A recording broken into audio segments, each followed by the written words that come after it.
What is going on, everyone? Welcome back to the Full 90. Today it is time for my Matchday 2 predictions for the World Cup. And at the time of recording, we are currently 100% with every result of the World Cup so far, including the correct score prediction of a 1-1 draw between USA and Wales. As always, with the new members of the channel, I am going to give shout-outs to each and every member that has joined since the last video, which I'll do in just a second. But I'm doing a stake builder challenge for the World Cup, essentially where I take 1 to 3 selections per day to try and double, perhaps triple your stake and build stake up from there. Currently, we had Ecuador to win outright at 2.37. I thought that was unreal. And then yesterday's double up, England and Netherlands to win as another double up there. I am, of course, continuing that today with the members, and I've made the bet such that even if it loses, we don't lose any of our original stake due to the recent winners that we've got. So that's the main purpose of the stake builder. Got a lot of members getting involved with the comments, and I want to give a shout out to all of the new members since the last video. We have Thokozani Thabethe. I've probably butchered that name, and I'm very sorry. Ian Milners, Alison McIntyre, Jonathan Paz back again, Laura Rossicorn,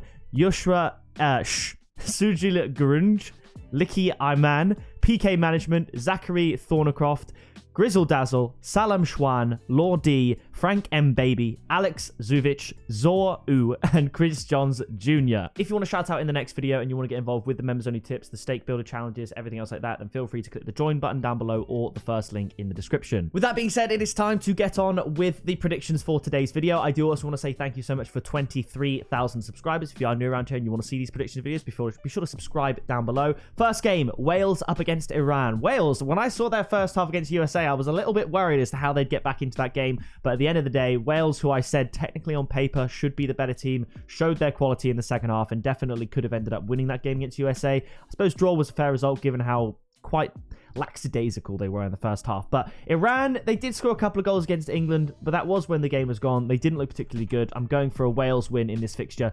2-1. Qatar and Senegal, I think this is going to be quite conclusive. Senegal to win 2-0. Whilst Senegal were, some would argue, unlucky, I think 2-0 definitely flattered the Netherlands. Senegal didn't create too much going forward. I know the Netherlands didn't really either, but I suppose that's the difference in quality between the two when Senegal are missing Sadio Mane, who probably could have got himself on the score sheet and would have lent itself well to our correct 2-1 Netherlands score prediction in the previous game. But I think Qatar are out of their depth. I said their only chance to get a point in this World Cup was against Ecuador. They failed to do so in spectacular fashion. They looked awful, I will be honest. So I'm going for a Senegalese win here. And Senegal, if they don't win this game, they're as good as out of the World Cup. They've got to win this game.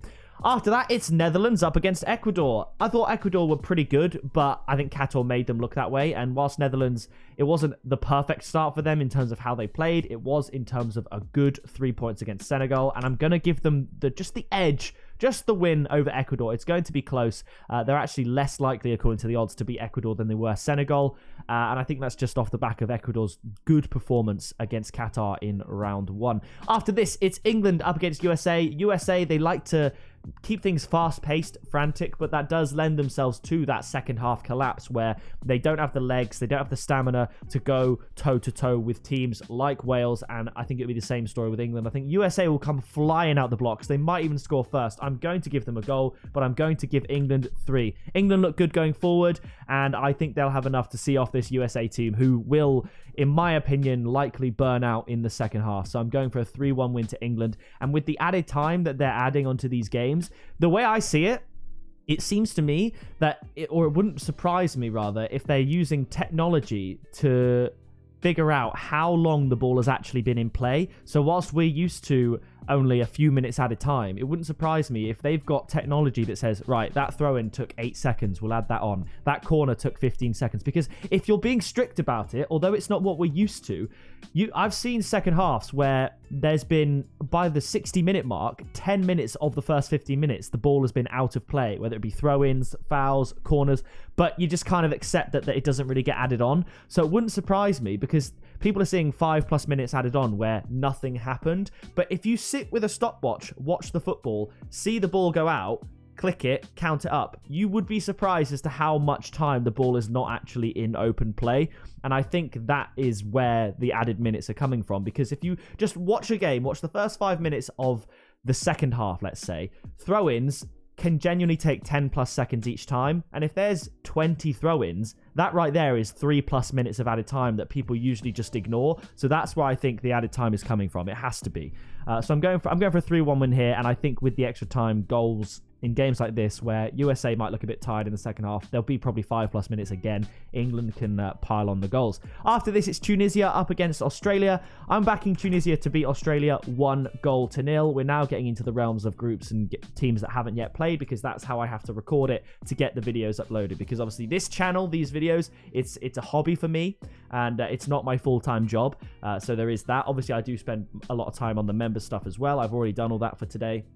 So I've got to try and record this when it best suits me. And unfortunately, it is before quite a lot of games have been played.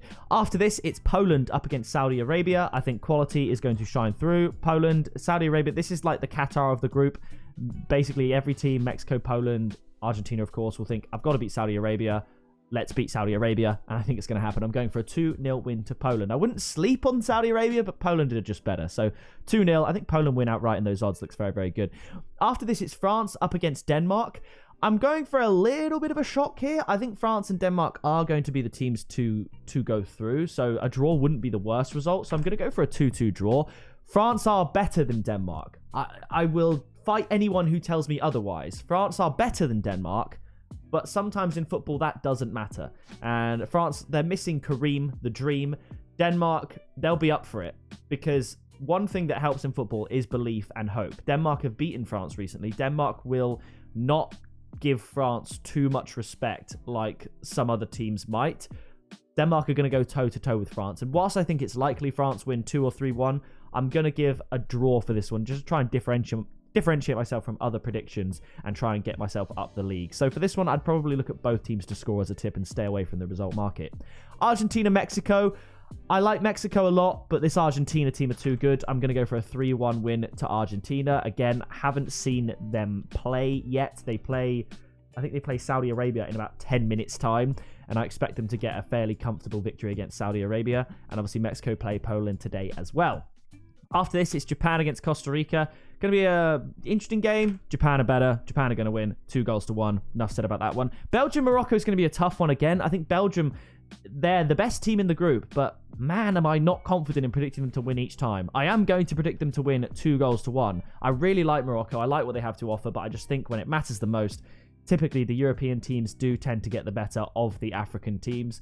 And I think the experience for Belgium, even though they've not won anything, I think they should be able to get past this Moroccan side.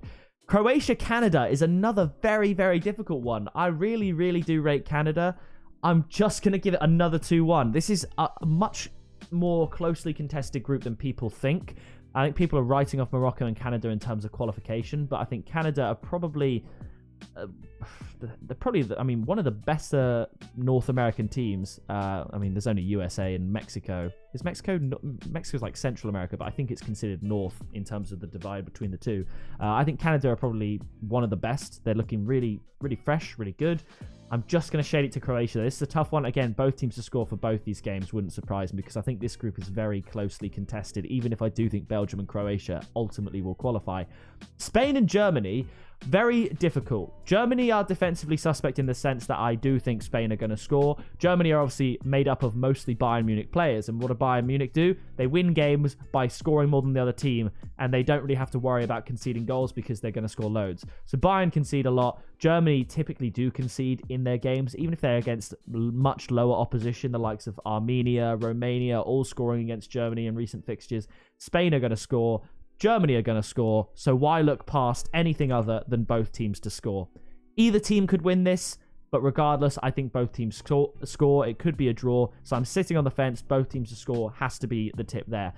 Cameroon and Serbia, this is a really, really difficult one. I really rate Cameroon, but at the end of the day, again, I do think Europe versus Africa, Europe just slightly shades it for me. I'm going to go for a 1-0 win to Serbia. Haven't seen either of these teams play in the World Cup yet, obviously, at the time of recording, but something tells me Serbia are going to just get the better of Cameroon. I think it's going to be a very physical game, and I could see this being a second half goal to see Serbia take a well-fought 3 points. South Korea and Ghana, very difficult one to predict again, and I'm actually going to go for a draw. I'm going to go 1-1. This one, I feel this is my least informed prediction of them all, because Again, we haven't seen these two teams play yet. And in terms of how they stack up against each other, if South Korea pop off, they could win this game. But at the same time, if Ghana click, they could win this game. And I think when that's the case, much like USA and Wales, and I predicted 1-1, that's the logic there. I'm going to go for a 1-1 draw.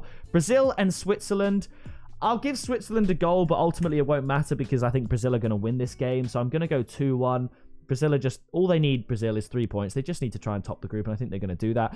After this one, this could be a very spicy affair. Portugal up against Uruguay. I think Uruguay are a brilliant team, and whilst Portugal are, I guess you could say, a better team right now, it's not as far apart as people perhaps would have you think. So I'm going to go for a 1-1 draw between these two teams, and I don't think either team would be particularly disappointed with that, because it's not a bad result when, especially if South Korea and Ghana draw, Portugal and Uruguay, if they get a draw, then that's a fair enough result for them. So that is going to do it for the week 2 match day 2 predictions of the World Cup. It's so exciting that we've got so many games. In terms of UK time, we kick off at 10 a.m, which is in a couple of minutes, and then the last game ends at around 9 p.m, and there's football all the way through the day, every day. So I'm very excited. I'm going to edit this video whilst watching Argentina batter Saudi Arabia. Watch that not age well, but I think Argentina are likely to get a win. So that is going to do it from me. If you did enjoy this video, please do drop a like, leave your predictions down in the comments below. Thank you so much for 23,000 subscribers,